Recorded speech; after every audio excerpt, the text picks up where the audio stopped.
नमस्कार साथियों, स्वागत है आप सभी का आपके अपने YouTube चैनल सरकारी भारत में। दोस्तों, आज की इस वीडियो के अंदर हम बात करने वाले हैं multitasking staff non technical post SSC MTS, जिसका 2019 को 2 अगस्त 2019 को पेपर हुआ था। फर्स्ट शिफ्ट का पेपर था। 9 बजे से पेपर शुरू हुआ था, 10:30 बजे तक पेपर चला था।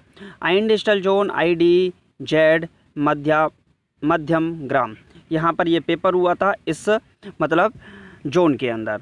तो दोस्तों, इसके अंदर जो अगर बात करें कि SSC MTS के अंदर क्या क्या पूछा जाता है, तो इसके अंदर आपकी इंग्लिश आती है, GK GS का पार्ट, करंट अफेयर का क्वेश्चन पूछा जाता है। इसके बाद मैथ आता है और आपकी रीजनिंग आती है। तो 4 सब्जेक्ट आपकी पूछी जाती है। चारों सब्जेक्ट से 25-25 क्वेश्चन पूछे जाते हैं। कुल मिलाकर 90 मिनट का आपको समय दिया जाता है। तो आज मैं पेपर लेकर आया हूं 2 अगस्त 2019 का। MTS का पुराना पेपर है। जो स्टूडेंट अक्टूबर में अपना MTS 2021 देने वाले हैं, उन स्टूडेंट के लिए ये पेपर बहुत ही ज़्यादा हेल्पफुल और सहायक होगा। आपकी जो तैयारी है उसमें 4 चांद लगा देगा। अगर आप इसमें SSC MTS के इस पेपर में 65 प्लस भी कर जाते हैं, क्योंकि इसमें करंट थोड़ा पिछला होगा 3-4 क्वेश्चन, तो SSC MTS के इस पेपर में अगर आप 65 प्लस भी कर जाते हैं, तो आप ये समझ लीजिए आप रेस में बिल्कुल हैं, आप इस रेस के घोड़े हैं और आप इस बार SSC MTS निकाल सकते हैं।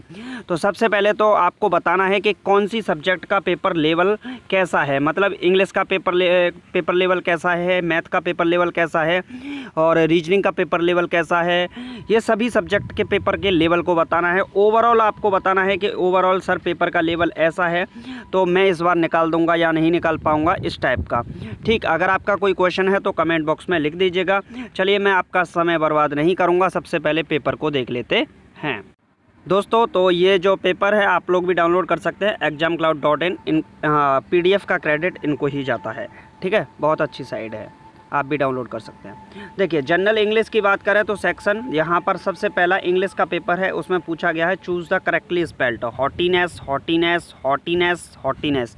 तो थर्ड इसका सही ऑप्शन है। हॉटीनेस का मतलब एक तरीके से होता है घमंडी टाइप का। किस टाइप का होता है? घमंडी टाइप का।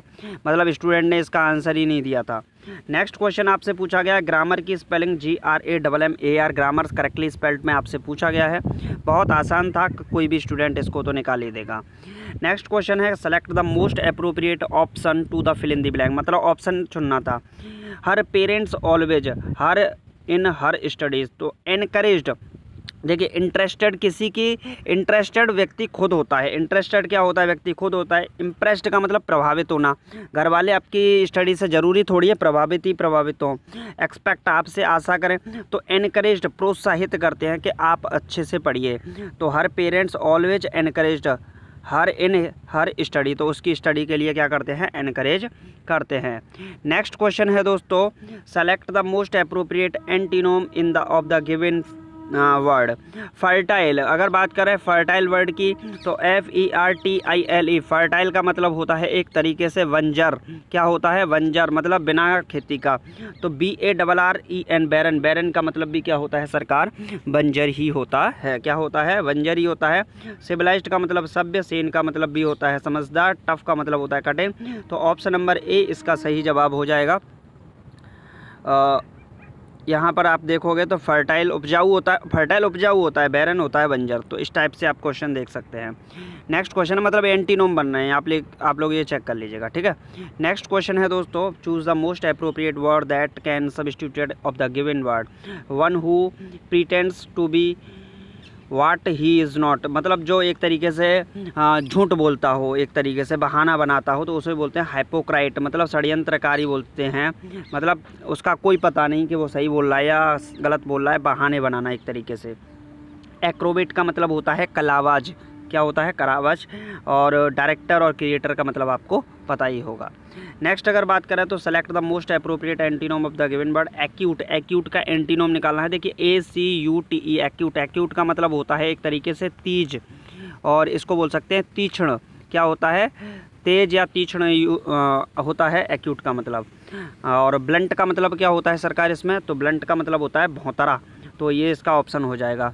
डार्क का मतलब अंधेरा, क्लेवर का मतलब चालाक, ग्रेव का मतलब होता है एक तरीके से गंभीर व्यक्ति, ग्रेव का मतलब कब्र भी होता है। Select the most appropriate synonym of the given word.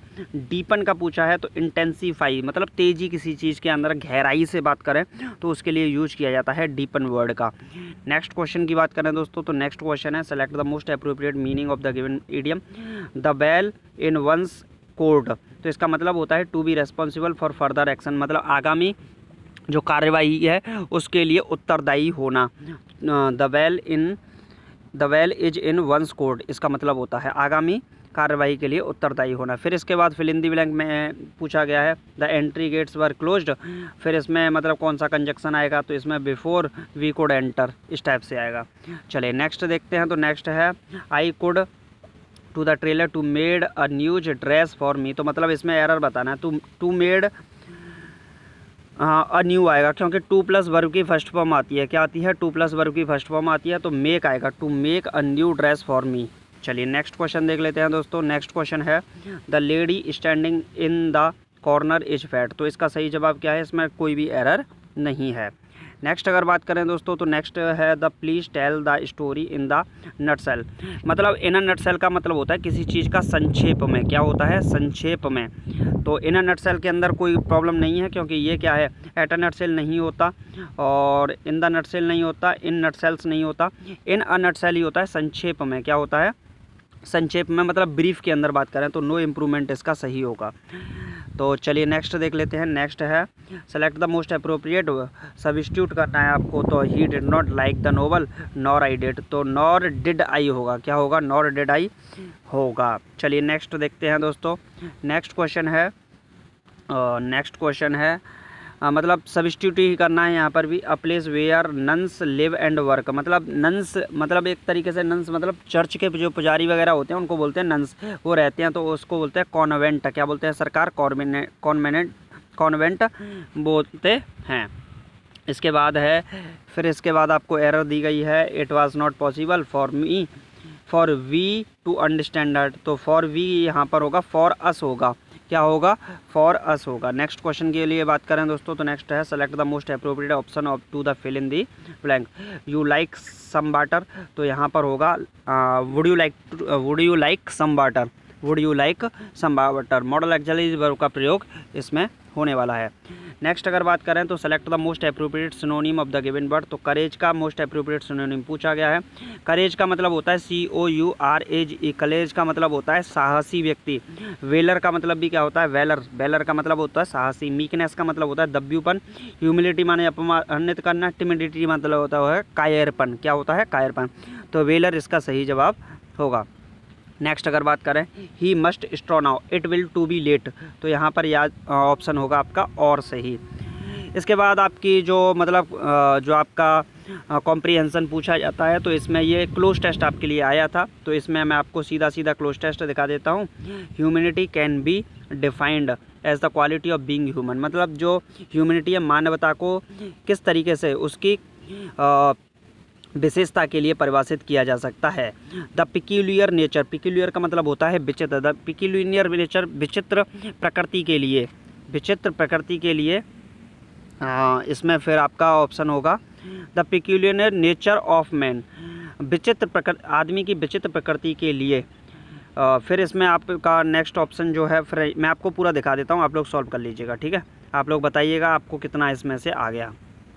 तो मैं आपको पूरा क्लोज टेस्ट दिखा देता हूँ, ये रहा, ठीक। इसके बाद अगर बात करें दोस्तों तो इसमें है आपका जो पूछा गया है ईडियम पूछा गया है वेंट्स ओवर बैकवर्ड्स, तो इसका मतलब होता है to exert a lot of effort towards some end, ठीक। इसके बाद आपका पूछा गया है which article is at the second position of the top, तो ये जो सेकंड पोजीशन पर होता है वो होता है वेल, क्या होता है सरकार, वेल होता है। चलिए नेक्स्ट क्वेश्चन लेते हैं दोस्तों। तो फिर इसके बाद आपका यहाँ से मतलब ये रीजनिंग स्टार्ट हो गई, जनरल इंटेलिजेंस एंड रीजनिंग। तो यहाँ पर आप देखोगे HKPRT मतलब ये सीटिंग अरेंजमेंट का क्वेश्चन है, ये तो आपको सॉल्व करने होंगे, मैं आपको सॉल्यूशन नहीं देने वाला हूँ यहाँ पर, ठीक। फिर यहाँ पर कोडिंग डिकोडिंग का क्वेश्चन है कि RIGIDS को TFIFFP लिखा जाता है, तो कॉर्नेट को क्या लिखा जाएगा। फिर इसके बाद स्टेटमेंट कंक्लूजन के क्वेश्चंस तो आते ही आते हैं। स्टेटमेंट कंक्लूजन के हैं, no as B, all CRD, some CRB, तो इस टाइप का क्वेश्चन स्टेटमेंट एंड कंक्लूजन से पूछा गया है। इसके बाद आपसे पूछा गया है रोटेशन अलाउड नहीं है, ये किसके अंदर बना हुआ है, मतलब ये वाला ऑप्शन किसके अंदर बना हुआ है, तो आप लोग यहाँ पर चेक कर सकते हैं।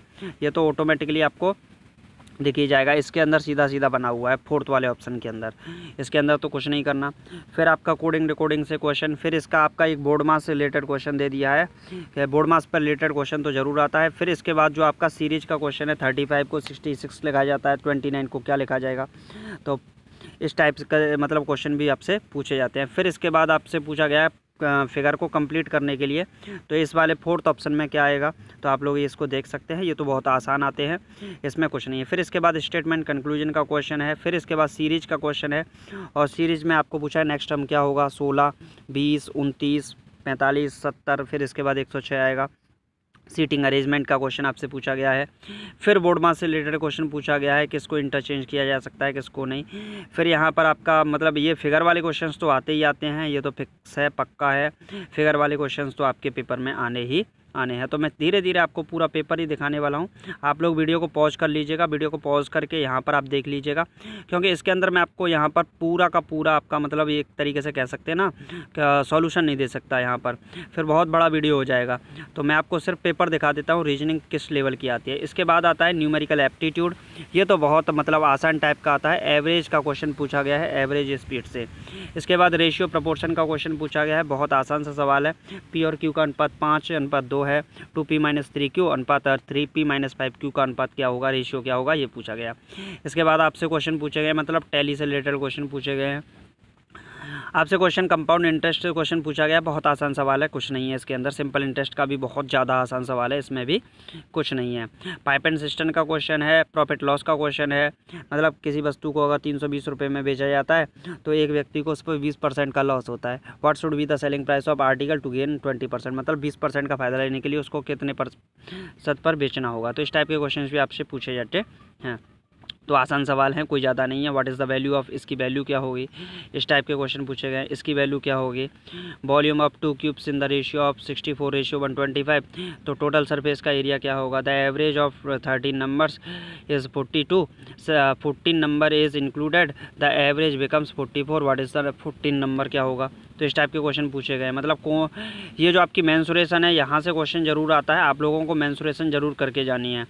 इसके बाद SCF से रिलेटेड क्वेश्चन है, एक लाइन का सवाल है, कोई भी स्टूडेंट इसको तो निपटा देगा, ठीक है। तो आप लोग देख लीजिए, कंप्लीट पेपर को देखिए। सबसे पहले पेपर का लेवल देखिए और आप ये बताइएगा कि ये कैसा पेपर का लेवल है। बहुत ज़्यादा आसान है, मेरे को तो इसमें कुछ भी टफ़ नहीं इतना लग रहा है, ठीक है। हाँ, 1-2 क्वेश्चन हैं जो कि थोड़ा सा है, लेकिन बाकी कुछ नहीं है। इसके बाद आपकी जो GS स्टार्ट होती है, जनरल अवेयरनेस, उसके अंदर भी क्वेश्चन है। Silver fibre revolution is associated cotton से संबंधित थी। Indian standard time is calculated from clock tower, Mirzapur से ये कनेक्ट किया मतलब किया जाता है। Who among the following was the first Indian woman to swim across the English channel, तो आरती शाह ने पार किया था। The name of UTI bank is was change to 2007, क्या हो गया था UTI बैंक का ये एक्सिस बैंक इसका नाम हो गया था। Which party government announce the formation of second backward class commission in 1978, तो जनता पार्टी ने किया था।